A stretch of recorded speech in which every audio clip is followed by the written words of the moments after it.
कहते हैं किसी की जीत से ज्यादा किसी की हार की चर्चा होती है, तो उस हार को जीत नहीं कहते हैं, उस हार को जीत से भी ज्यादा कहते हैं। बाप रे।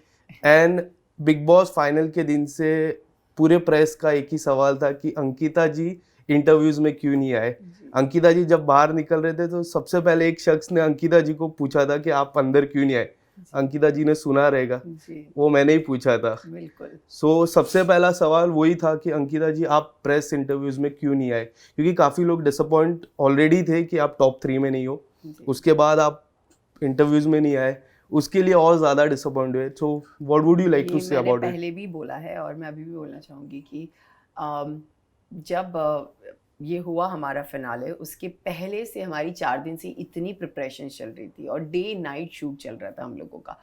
तो उसके बाद जब रिज़ल्ट आया और उसके बाद जब प्रेस कॉन्फ्रेंस थी, मेरी तबीयत इतनी ख़राब हो रखी थी। मैंने जो कपड़े पहने थे जिसमें केप लगा हुआ था मेरे गले पे जो बंधा हुआ था, मुझे इतनी घुटन हो रही थी और मेरे बाल जो इतने टाइट थे, तो मुझे बस ऐसा लग रहा था कि मैं घर जाऊँ, क्योंकि मेरी सच में जेन्युइनली मेरी अभी तक, मैं आप देख सकते हैं मेरी तबीयत अभी तक ठीक नहीं हुई है। और कोशिश कर रही हूँ रिकवर होने की, लेकिन हो नहीं पा रही हूँ। तो बस उसी चक्कर में मैं मीडिया के सामने नहीं आ पाई और मैंने पहले भी किसी एक इंटरव्यू में बोला that I am very sorry. आप, मुझे पता है आप लोगों ने मेरा वेट किया वहाँ पर, लेकिन जेन्युइनली मेरी उस टाइम उस कंडीशन में नहीं थी कि मैं आकर आप लोगों के साथ इंटरव्यू करूँ, इसीलिए आज आपके साथ वन ऑन वन कर रही हूँ। अंकिता जी टू बी वेरी ऑनेस्ट, मेरे टॉप 3 फिक्स थे, okay. Abhishek, Munawar and you. And इस तरह से मैंने मनारा को देखा तो मैं काफ़ी पर्सनली काफ़ी डिसअपॉइंट हुआ आपको टॉप 3 में ना देख के। आपको जब पता चला तो तब आपके मन में क्या रिएक्शन था? मुझे भी ऐसा थोड़ा-सा शॉकिंग लगा कि ऑफ़ कोर्स आप एक्सपेक्ट करते हो, हर कोई जो वहाँ खड़ा है वो यही एक्सपेक्ट हुँ, करता है हुँ, हुँ। एक्चुअली। बट हाँ, आपके लिए जो सपोर्टर्स हैं बाहर, जो वो आपसे जब आप ये बोलते हो तो ज़्यादा अच्छा लगता है, मुझे ये कहने से ज़्यादा अच्छा लगता है कि आप लोग जब ये चीज़ आकर बोलते हो। तो ऑफ़ कोर्स थोड़ा-सा शॉकिंग था, लेकिन एट द एंड जब आप उस घर से निकलते हो ना, आपको बहुत अच्छा लगता है, ट्रस्ट मी, क्योंकि आप इतने दिन से वहाँ बंद हो रहे हो और एक केज में रह रहे हो, एक सुंदर सा केज होता है जिसमें आपको रखा जाता है। तो जैसे मैं बाहर आई, मैंने एक बहुत अच्छा, मैं सबको बोल रही हूँ ये चीज़, लेकिन एक्चुअली ये सच है कि मैंने एक स्काई देखा और मुझे इतनी खुशी मिली, मुझे लगा finally I am out of it. But yes. Yes, हारने का दुःख ऑफ कोर्स होता है, लेकिन एट द एंड कहीं न कहीं आपको ये पता होता है कि कॉम्पिटिशन है और कोई 1 नंबर आएगा, कोई 2 नंबर आएगा, कोई हुँ, 3rd नंबर आएगा और कोई 4th आएगा। तो राइट। आई थिंक मेरे लिए वो लिखा हुआ था कि मैं चौथे नंबर पर आऊँ और मैं आई और मुझे कोई उससे प्रॉब्लम नहीं है, क्योंकि उस तक पहुँचने के लिए भी मैंने बहुत मेहनत की थी हुँ, हुँ। और अपनी ज़िंदगी दाँव पे लगा दी थी लिटरली। तो मुझे लगता है कि कोई ऐसा ऐसा कुछ नहीं हो गया मेरी लाइफ़ में कि मैं बहुत बड़ा कुछ हार गई हूँ और मैं बहुत दुखी हूँ, ऐसा बिल्कुल भी नहीं। हाँ, बट थोड़ा ऐसा होता है कि आप शॉक्ड होते हो, क्योंकि आपको पता है कि बाहर आपके इतने सारे लोग हैं, जो आपसे इतनी सारी उम्मीद लगा कर बैठे हैं और जो चाहते हैं आपको जीतना देख। तो थोड़ा दुःख होता है, लेकिन इन सब के बाद भी जब आप स्टेज पर आते हो और सलमान सर आपको ये बोलते हैं कि you are the winner for me, yes. I think that is it. वो जब बोल देते हैं तो मतलब वो तो सच्ची बात होगी, राइट? अगर सलमान सर, क्योंकि वो भी हमारे साथ उस जर्नी का पार्ट रहे हैं और उस जर्नी का एक हिस्सा रहे हैं, तो जब उन्होंने भी वो जर्नी देखी है और उन्हें भी वो रियलाइज़ हुआ कि नहीं यार, मेरे लिए यू आर द विनर, तो खत्म हो जाता कई है। हद तक आपकी और लास्ट ईयर प्रियंका चार चौधरी की जर्नी जी, सिमिलर रही। जी। उनको भी सलमान खान सर ने बोला था कि आप ही विनर हो। आपको क्योंकि उन्होंने टॉप 2 में नहीं आया और आप टॉप 3 में नहीं आए, वो जी, काफ़ी डिसअपॉइंट था। जी। तभी भी मैं फाइनल के अंदर ही था, तभी भी मीडिया का वही रिएक्शन था और इस तो बार भी वही मुझे बस रिएक्शन यही था। लगता है कि लोगों का प्यार मिलना बहुत ज़रूरी है। हुँ। हार जीत होती है, ऑफ कोर्स जो जीता है उन्हें बहुत सारा प्यार मिला है। लेकिन आप जब नहीं जीतते हो और आपको फिर आप जैसे लोग मिलते हैं और फिर वो जब ये बोलते हैं तो बहुत अच्छा लगता है। कोई सवाल मैं सिमिलर पूछने वाला जो मैंने विकी भैया से भी पूछे थे कुछ दिन पहले। सबसे पहला सवाल, जो पहला हफ्ता था जो मैंने फोकस किया, तो पहले 2 या नहीं पहले हफ्ते की अगर मैं बात करूँ तो ऐसे कई बार आपने कहा कि विकी भैया, विकी जी आप मेरे साथ बैठिए, मेरे साथ टाइम स्पेंड कीजिए। हाँ, आप ये रूम में रहते थे मन के, तो वो दिल के रूम में रहते थे, हाँ। उधर दोस्ती करते थे। हाँ, हाँ। तभी आपके मन में क्या चलता रहता यार था? मुझे ऐसा लगता है कि मैं और विकी कभी इतने सारे अलग-अलग लोगों के साथ रहे नहीं है। 17 लोगों के साथ अलग रहना और मैं ऐसी हूँ, मुझे अपना हस्बैंड का अटेंशन पूरा चाहिए और जब वो गया तो वो बहुत क्विक था सबसे दोस्ती करने में और शायद मैं नहीं हूँ, मुझे टाइम लगता है। तो मुझे लगता था कहाँ चला गया यार मेरा पति, अचानक से गायब हो गया और मैं हमेशा मेरे झगड़ा ही इसी बात पे था कि तू मेरे साथ बैठ, मेरे साथ टाइम स्पेंड कर। बट एट द एंड फिर मैंने भी खुद ये चीज़ रियलाइज़ की कि एक गेम है।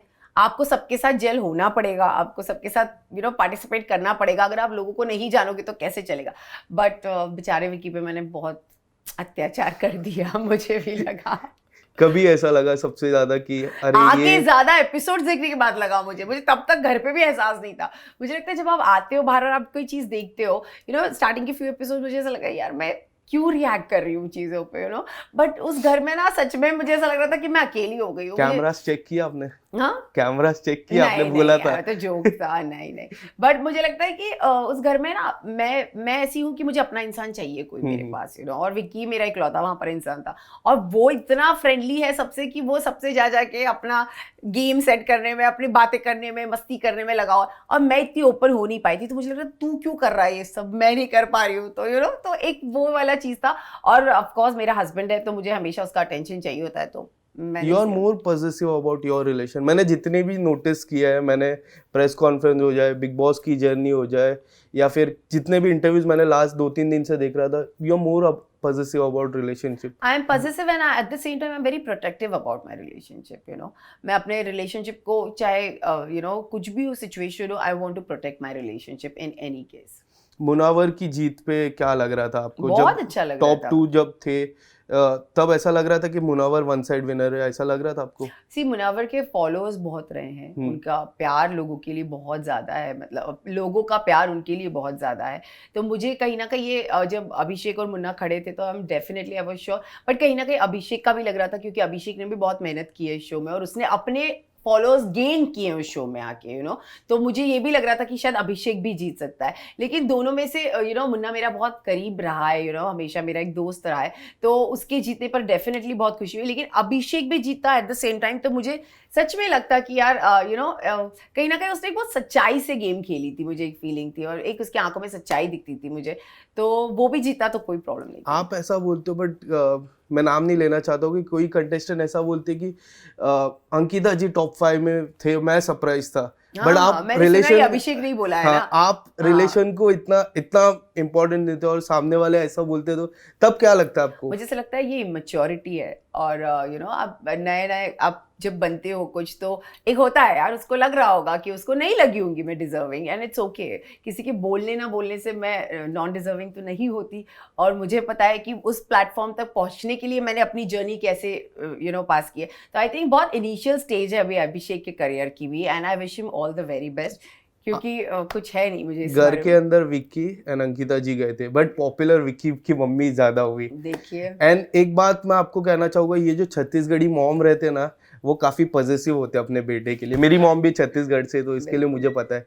आपने इंटरव्यूज देखे रहेंगे उनके, जितने भी बाहर मैंने इंटरव्यूज। बाहर आके कोई इंटरव्यूज नहीं देखे, लेकिन मैं इतना ही कहना चाहूंगी, जैसी मैं हूं ना अपने पति के लिए पॉजिटिव, वैसे उसकी मम्मी भी है उसके लिए पॉजिटिव, सो इट्स ओके। ये चीजें होती रहती है। उनको शायद विक्की को उन्होंने पहली बार रोते हुए देखा और उनको नहीं अच्छा लगा होगा, तो उनके अंदर से वो चीज निकल गई। ऐसा भी हो सकता है कि विक्की भैया एंटरटेनमेंट बैकग्राउंड से नहीं है, वो बिजनेसमैन है। हाँ, तो पहली बार जब वो टीवी पर आया और उनको और मम्मी पापा हमारे साथ रहे नहीं है इतना, तो शायद उनको हमारी बॉन्ड इतनी अच्छे से पता भी नहीं है। तो मुझे ना उनसे कोई सवाल पूछना था ना उनको, वो मुझसे कुछ आंसर एक्सपेक्ट करती थी। तो it's all sorted, it's all खत्म हो जाती है बातें। जो बिग बॉस में हुआ वहीं छोड़कर अगर हम आगे बढ़ जाए तो ज्यादा अच्छा होगा। ये कन्वर्सेशन एंड करते करते एक छोटा सा सेगमेंट आपके लिए लाया हूँ मैं, जहाँ मेरे पास 5 चीट्स है, आपको एक एक चीट करके पिक करना है। एंड ये है ना, इस पे मैंने अलग अलग लिखा है, जैसा के लिखा है तो किंग, क्यू लिखा है तो क्वीन, जैसा पत्ते में खेलते तो एक एक पिक करना है, एंड कौन है घर का व्यक्ति आपको बताना है। ठीक है, चलो, इंटरेस्टिंग। ए, इक्का, कौन है आपके हिसाब से इक्का घर का? इक्का घर का, इक्का जो ऑन टॉप है। फिर मैं खुद मैं क्यों किसी को दूं? नेक्स्ट, इक्का राजा रानी। King, king one and only my husband Vicky. उन्होंने भी यही कहा था, किंग वही है। वही है किंग एक्चुअल में। मी क्या है? 4 नहीं, एक सेकंड बताइए। ये जे है, जे जे जे मीन्स गुलाम। जोकर का मैंने अलग से लिखा है। ओके, गुलाम।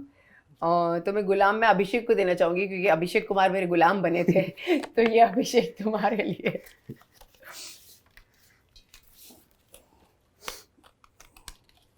ये है क्वीन। क्वीन। तो क्वीन में देना चाहूंगी खानजादी को। मुझे लगता है वो डेफिनेटली क्वीन है। अगर वो होती, अगर वो सर्वाइव करती तो वो डेफिनेटली उनका गेम जल्दी से पैक हो गया ऐसा लगे। लेकिन मेरी नजर में queen Khanzaadi. Khanzaadi last. Interesting. Joker, मैं जोकर देना चाहूंगी समर्थ को। ये हैट्रिक है। मैंने अभिषेक से भी पूछा जोकर, उन्होंने भी समर्थ बोला, विक्की भैया ने भी समर्थ बोला। एक ऐसा कैरेक्टर था घर का जो डेफिनेटली सबको बहुत हंसाता था और उसकी वजह से ना सच में मन लगा रहता था कहीं ना कहीं घर पे, चाहे वो मारा पीटी हो, मस्ती हो, चोरी चकाटी हो, उसने सारी चीजें वो की है लेकिन वो हंसाता था। तो for me you will always be a cute joker Samarth. एक आखिरी सवाल, हाल ही में टी सीरीज के ऑफिस में भी आपको स्पॉट किया, वीर सावरकर भी आने वाली है, किस तरह से 2024 की शुरुआत काफी अच्छी हुई है? How would you like to explore 2024? I think I am very excited for 2024 क्योंकि फिल्म आ रही है ऑफ कोर्स 22 मार्च को। एट द एंड डेट आ गई। एट द एंड मैं वेट कर रही थी बिग बॉस में कि अब आएगा लेकिन नहीं, अच्छा हुआ क्योंकि मुझे मौका मिलेगा प्रमोशंस करने का अपनी फिल्म का। तो आई am very excited for that. और ऑफ कोर्स बहुत सारी चीज़ें हैं, लाइनअप है और स्क्रिप्ट रीडिंग चल रही है और अच्छे प्रोजेक्ट्स हैं। तो जो भी होगा आपको डेफिनेटली पता चलेगा। Thank you so much. Thank you so much. Lovely talking to you. Same here.